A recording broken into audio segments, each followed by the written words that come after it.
ഇതിപ്പോ ഞാനോ ഈ തോട് ഇതിലേക്ക് ഒന്ന് മമ്മൂട്ടിയാവാൻ നോക്കിയതാ, എല്ലാം കൂടെ ഇപ്പൊ തന്നെ ടിപ്പിലായനെ.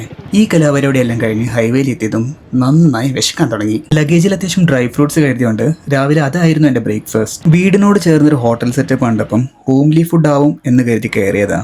കയറി കുട്ടിങ്ങി. എന്തോ ഒരു ചോറും ഒരു ചാറും പിന്നെ ബ്രോസ്റ്റഡ് മത്തിയും. Western ghats, beaches, forest, tunnel ഇതൊക്കെയാണ് മെയിനായി ഗോവ മുംബൈ കോസ്റ്റൽ റൂട്ടിൽ ട്രാവൽ ചെയ്യുമ്പോൾ നമ്മൾ എക്സ്പീരിയൻസ് ചെയ്യുന്നത്. റോഡ് സൈഡിൽ ഒരു ഡീവിയേഷൻ കാണുമ്പോൾ ഒന്നങ്ങോട്ട് പോയി നോക്കുന്നത് എനിക്കൊരു കൗതുക ലേശം കൂടുതലാണ്. അങ്ങനെ ഒരു കൗതുകം എത്തിപ്പെട്ടത് ആരുടെയോ വീടിന്റെ മുറ്റത്തും മറ്റൊന്ന് ഒരാളും മനുഷ്യനില്ലാത്ത ഒരു കുന്നിന്റെ മണ്ടയിലും. ഒരു ന്യൂജൻ മമ്മിയൻ മീനെ കണ്ടപ്പം വണ്ടി ഒതുക്കി.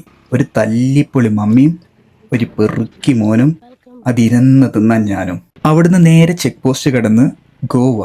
First spot in Goa is this lovely church which is on way to Calangute beach. Wedding ഫോട്ടോഗ്രാഫിക്കൊക്കെ പറ്റിയ പ്ലേസ്. ഗോവൻ വൈബ് പിടിക്കണമെങ്കിൽ ഒന്നില്ലെങ്കിൽ ബീച്ച് അല്ലെങ്കിൽ ഏതെങ്കിലും ഒരു കസിനോ. ഊരുതണ്ടിയുടെ ഓട്ട കീശയിൽ എന്താ ഉള്ളത്? ഒന്നുമില്ല. So beach. ആദ്യം ബാഗ ബീച്ചിലേക്ക് എടുത്തെങ്കിലും ട്രാഫിക് നല്ല ഹെവി ആയതുകൊണ്ട് അവിടെ പോവാതെ ഏതൊക്കെയോ ഊടുവഴിയിലൂടെ ആരോടിക്കോ ചോദിച്ച് അവസാനം നൈസ് ഒരു ബീച്ചിലെത്തി. ഗോവൻ സ്റ്റാൻഡേർഡ് വെച്ച് നോക്കുമ്പം ഓവർ ക്രൗഡഡ് അല്ലാത്ത ഒരു ബീച്ച്.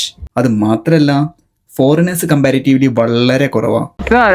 टेंडिंग करेगा ये काम क्या टेंडिंग टेंड है ना टेंड हम पिच करें नहीं इधर टेंड अलाउड नहीं अलाउड नहीं वो आपको परमिशन चाहिए टूरिज्म का. अच्छा വളരെ മാന്യമായി ആ പോലീസുകാരൻ പറഞ്ഞതും ഉൾക്കൊണ്ട് ബീച്ചിൽ ടെൻ്റ് അടിച്ച് നിൽക്കുക എന്ന എൻ്റെ ആഗ്രഹം ഉപേക്ഷിച്ച് എൻ്റെ സ്ഥിരം സ്പോട്ടായ പെട്രോൾ പമ്പ് ലക്ഷ്യമാക്കി എൻ്റെ യാത്ര തുടർന്നു.